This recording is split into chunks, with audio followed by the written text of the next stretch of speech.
तालिबानी कमांडर की पाकिस्तान को धमकी दिखाइए जरा। अभी हमने 10वीं सदी से ताकत से जवाब दिया है, सिर्फ 10%। दिखाइए बगल में शॉट, ये देखिए जरा। और हमारे हमले से आमिन सब करेगा, हमारे हमले से पाकिस्तानी पोस्ट छोड़कर भाग गए तालिबानी कमांडर। पैगाम दा बिलखुसूस पाकिस्तान पूरा कपाइंदा के बयान पर अफगानिस्तान पर खूरा तराइवो को दाखो जैसे तकरीबन 50% आज़ाद सज में चला जाए, लाजल 20% आज़ाद सज में। दुआ यही कर रहा हूँ कि अल्लाह करे कि ये सब गलत हो। यकीन करें दिल बहुत दुखी है, दिल बहुत तकलीफ में है।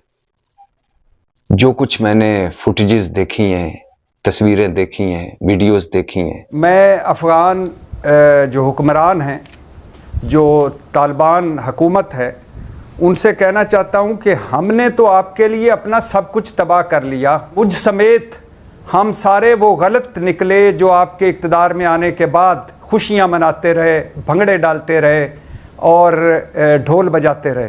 हमने बिगाड़ा क्या है अफ़गानिस्तान का कि अफ़गान वज़ीर ख़ारजा भारत में बैठकर कहे कि कश्मीर भारत का हिस्सा है। हमने बिगाड़ा क्या है तालिबान हुकूमत का कि अफ़गान वज़ीर ख़ारजा भारत में बैठकर कहे कि पाकिस्तान से कहो वो सोवियत यूनियन से पूछ ले, वो अंग्रेज से पूछ ले। आयरनी देखें कि तारीख इसको कैसे याद करेगी कि भारत जब चारों तरफ से घिरा हुआ था, एक सीज हुई थी उसकी डिप्लोमेटिक, तो उसकी सीज तोड़ने के लिए एक मुसलमान मुल्क वहां पे गया और ये अफगान वहां पे गए और इन्होंने अपने आप को बेचा और बहुत सस्ता बेचा। इनका मकसद सिर्फ और सिर्फ ये था कि इन्होंने जो ये करके पाकिस्तान पे इंडिया और अफगानिस्तान ने मिलकर मिस एडवेंचर किया है, वो इन्होंने इंडियंस को खुश करना था ताकि मजीद इनकी तरफ से पैसे आ सके।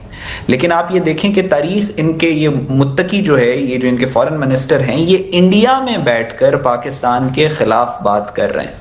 दुनिया के किसी और मुल्क में बैठकर अगर करते तो फिर भी इनके साथ ये हाल नहीं होना था, लेकिन जो इंडिया में बैठ के इन्होंने किया, history is never going to forget it. India भी इन्वॉल्व है जी इसमें, क्योंकि बगैर सपोर्ट के कोई लड़ ही नहीं सकता। ये जो मॉडर्न वार है, अगर असला नहीं मिलेगा, सारा कुछ पैसे नहीं मिलेंगे तो वो कैसे लड़ेंगे? तो इन्हें फोर्सेस जो है ना हमारी मुखालिफ, वो स्ट्रेंथन कर रही हैं और वो बेचारे वो इसलिए लड़े। लॉन्ग टर्म सेलिब्रेशन मुझे बॉर्डर पार नजर आती है। यही लोग थे ये कहते थे, इन्हीं के मिनिस्टर कहते थे कि ये 2016 के निकाल लें। वो कहते थे कि ये पाकिस्तान के साथ जितनी मर्जी तालिबान दोस्ती कर लें, पैसे हमारे पास ही हैं उनको देने के लिए। तो आप कनेक्ट कर लें सारी बातों को। और आज की बात नहीं है, अशरफ गनी के ज़माने में, करज़ई के ज़माने में हिंदुस्तान ने इतनी फंडिंग की थी मैसिव। वो बहुत सारे प्रोजेक्ट शुरू किए थे, हाईवे शुरू किए थे, हॉस्पिटल शुरू किए थे, एजुकेशन सेंटर किए थे, उनके डैम बनाना शुरू कर दिए थे। वो किस लिए था? सिर्फ इसलिए कि ऐसा एक रिलेशनशिप पैदा किया जाए जिसके अंदर कंफर्ट जोन अफगान लोगों का और तालिबान का उनकी तरफ टिल्ट हो जाए। और वही आपने देखा है, कंटिन्यूएशन कर रहे हैं। आखिरी बात इस पर मैं ये कहूँगा कि ये क्योंकि अनफॉर्चुनेटली कैश स्टार्व्ड मुल्क होता है, जिसके पास कैश नहीं होता, वो फंडिंग ही से चलता है। तो वो पहले हिंदुस्तान गए हैं, जाहिर है उसके दो मकसद हो सकते हैं। एक ये कि हिंदुस्तान से मैक्सिमम एक अच्छा पैकेज लिया जाए और फिर पाकिस्तान को अंडर प्रेशर किया जाएगा, जनाब हमें तो वहां से ये मिल रहा है। जैसा मैंने आपको बताया कि ये जो अफगानिस्तान के रेफ्यूजीज और इनके इलीगल अफगान्स को वापस भेजने का ये सारा मामला है, इसको अगर आप क्रोनोलॉजिकली देखें ना, तो ये शुरू कहां से हुआ? ये शुरू तब हुआ जब पाकिस्तान ने अफगान तालिबान को कहा कि भाई आपके मुल्क से पाकिस्तान में दहशतगर्दी आती है, दोहा अकॉर्ड में आपने सिग्नेचर किए में, आप उस दहशतगर्दी को रोकें। तो उसके जवाब में अफगान तालिबान ने कहा ये तो पाकिस्तान का इंटरनल मैटर है। हमने कहा कि आपके अंदर फलां फलां फलां कमांडर, 300 के करीब कमांडर्स के नाम इनको भेजे कि ये टीटीपी के कमांडर आपके मुल्क के अंदर मरे हैं और आपकी हुकूमत ने कहा है हमारे मुल्क में मरे हैं, लिहाजा आप दहशतगर्दी को रोकें। इन्होंने कहा ये तो पाकिस्तान का इंटरनल मैटर है। हमने इनको कहा कि भाई आप दहशतगर्दी भेज रहे हैं, हमारा एग्जिस्टेंशियल क्राइसिस है। इन्होंने कहा हम ग्रेटर अफगानिस्तान बनाएंगे, हम केपीके और बलूचिस्तान लेंगे। पाकिस्तान ने फिर इनको कहा कि आप हमारे ब्रादर इस्लामी मुल्क हैं, हम आपके लिए बहुत कुछ कर चुके हैं और मजीद करेंगे, ये दहशतगर्दी को खत्म करें। इन्होंने कहा आप कौन होते हैं? ये तो हमारे अपने इलाके हैं जहां पे हम, ये केपीके भी हमारा, बलूचिस्तान भी हमारा। और ये कंसिस्टेंटली जब ये हुआ तो उसके बाद पाकिस्तान ने कहा भाई अगर आपका ये एटीट्यूड है और आप बिल्कुल डेडलॉक की तरफ जा रहे हैं और आप भारत के साथ भी मिले हुए हैं, तो फिर हमारे पास कोई और ऑप्शन नहीं है कि हमने दहशतगर्दी को कंट्रोल करना है, तो हम इन अफगान्स को वापस भेजेंगे। आपका मुल्क अब स्टेबल है, आप इनको लें। आप तारीखी पस मंजर में देखें तो अफगानिस्तान जो है वो कोई ग्रेवयार्ड ऑफ एम्पायर्स नहीं है, ये मिसलीडिंग बात है। बल्कि असल में अगर आप पिछले 200-300 साल देख लें तो उसके अंदर वो प्ले ग्राउंड ऑफ एम्पायर्स रहा है, जिसकी वजह से और जिन पॉलिसीज की वजह से उनके लोगों को अपना मुल्क छोड़कर जाकर रेफ्यूजीज की तरह जो है वो रहना पड़ा है। तो मेरे ख्याल में एक ये जो उनकी एक फॉल्स सेंस है कि हमने बहुत बड़े बड़े जो हैं उनको एम्पायर्स को हराया है, वो यूएसएसआर की बात करते हैं, वो अमेरिका और नेटो की बात करते हैं, लेकिन जैसा कि हमारे एक दोस्त ने ये बात कही कि अगर अवाम तबाह बर्बाद हो जाए तो मुल्क जंगे नहीं जीतते।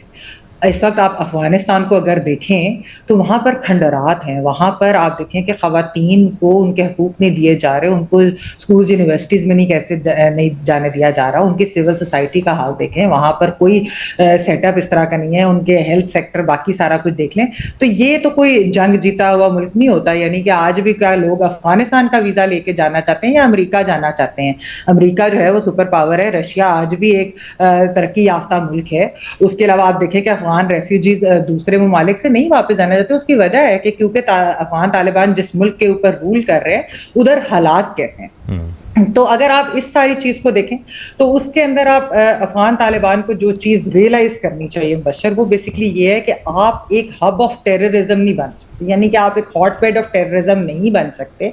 और अगर आपने यही पॉलिसी अपनानी है और अगर आपको लगता है कि आप टीटीपी को भी उधर पनाह देंगे, आप बीएलए को भी उधर पनाह देंगे, आप ईटीआईएम को भी पनाह देंगे, आप आईसिल को भी देंगे, आप अलकायदा को भी देंगे, आप और भी इस तरह की जो है, यानी कि ये तो खबरें हैं कि 27,000 दहशतगर्द जो है पूरी दुनिया से वो अफगानिस्तान में आकर बस गए और एक हेडक्वार्टर्स उधर बना दिया गया है टीटीपी की तरफ से कि सब आए और सब करें। और इसी वजह से आप देखिए कि जो स्टेटमेंट्स भी रिसेंटली भी आई, रशिया, चाइना, पाकिस्तान और ईरान की जॉइंट स्टेटमेंट्स भी आई, उसमें इसके बारे में बात की गई कि ये सारे जो है दहशतगर्द जमातें वहां पर इकट्ठी हो रही है और ऐसा नहीं होना चाहिए। तो अफगानिस्तान अगर ये समझता है कि अमेरिका या नेटो चलेगे तो कल को कोई और मुल्क जो है उनका अपना दिफा नहीं कर सकता या उनके ऊपर इस तरह नहीं कर सकता इन दहशतगर्दी से निपटने के लिए, तो मेरे ख्याल में कि ये उनको दोबारा इसके बारे में सोचना चाहिए। क्योंकि ये जो जॉइंट स्टेटमेंट्स हैं जो रशिया, चाइना, ईरान, पाकिस्तान से, ये बेसिकली ये बताती है कि शुरू में तो सिर्फ पाकिस्तान ये बात करता था ना कि टीटीपी वापस आ गई और ये क्योंकि Afghan Taliban and TTP are the same, तो इस वजह से सब कुछ हो रहा है। लेकिन बाद में बाकी ममालिक को और खासतौर पर रीजन के ममालिक को ये बात जो है वो रियलाइज हुई कि वहां पर ये सब कुछ हो रहा है और जब दहशतगर्दी इस तरह से वहां वो पनाह देते हैं तो फिर सॉवरेनिटी और बाकी मामलात भी जो है ये ऑब्वियसली मसाइल बनते हैं। पाकिस्तान ने तो अपना दिफा करना है, हम पिछले 4 साल से उनको कह रहे हैं कि ये आप बॉर्डर प्रोटेक्ट करें, लेकिन मसला क्या है कि अफगान तालिबान तो एक तो बॉर्डर ही नहीं मानते। नमस्कार दोस्तों, स्वागत है आप लोग का हिंदुस्तानी स्पेशल के एक और नए वीडियो में। दोस्तों जैसे ही जानते हैं कि पाकिस्तान और अफगानिस्तान के बीच में लगातार युद्ध जो है वो जारी है। अफगानिस्तान लगातार पाकिस्तान के ऊपर अटैक कर रहा है, जिसमें कि काफ़ी जवान जो है वो पाकिस्तान के मारे भी जा चुके हैं, जिसको लेकर पाकिस्तानी मीडिया लगातार एक हफ्तों से तो रो ही रही है। लेकिन अब अफगानिस्तान की जो कमांडर है उसकी तरफ से बयान आया है।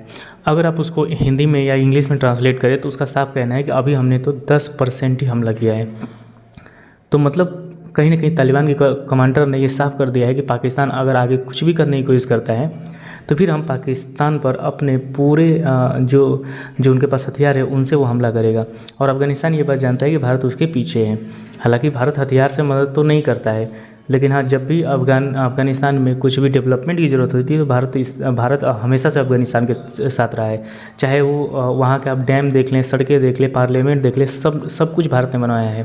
और यही चीज़ें जो हैं वो अफगानिस्तान के लोगों के अंदर है और इसीलिए पाकिस्तान के लोगों के लिए नफरत है अफगानिस्तान में कि पाकिस्तान सिर्फ और सिर्फ पैसा लेकर हम लोगों को बर्बाद करता रहा। वही अगर भारत की बात की तो भारत ने हमें बर्बाद नहीं किया बल्कि हमारी जो है वो डेवलपमेंट की। चाहे अगर आप कोई भी चीज़ देख लें, पाकिस्तान में लगभग 90% जो चीज़ें जो बनी हैं वो भारत की मदद से ही बनी हैं। ये नहीं कह सकते भारत ने ही 90% पैसा दिया है, लेकिन हाँ, भारत का उसमें इन्वॉल्वमेंट जरूर रहा है और यही पाकिस्तान को जो है वो शुरू से चुपता आ रहा है। जैसे कि आपने इस वीडियो में देखा कि कैसे पाकिस्तानी बोल रहा है कि भारत जो है वो शुरू से ये कहता है कि पाकिस्तान तालिबान से कितना भी दोस्ती कर ले, लेकिन जब पैसे की बात आई तो वो भारत है। तो ये बात सही है, क्योंकि तालिबान को भी बहुत अच्छे तरीके से पता है कि पाकिस्तान जो है वो बात अच्छा कर सकता है, लेकिन जब पैसे की बात आती है तो उसके पास खुद भिखारी देश है, खुद वो $1 अरब के लिए IMF के तलवे चाटता है, अमेरिका के पीछे दुम हिलाता है। तो वैसे देश अगर उसकी अगर बात की जाए तो वो कैसे भारत के सामने खड़ा हो जाएगा।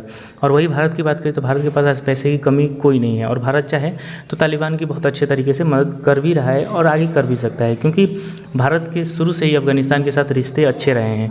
हालांकि बीच में थोड़ी बहुत चीज़ें जो ख़राब हुई, जिसमें कि पाकिस्तान ढोल नगाड़े बजाता रहा कि अब तो हमने जो है वो अफ़गानिस्तान को अपने अंदर कर लिया है और अब पूरा अफ़गानिस्तान जो है वो हमारे साथ है, और भारत की जो पैसा है जो उसने इतने दिनों में यहाँ पे लगाया है वो सब डूब गया है।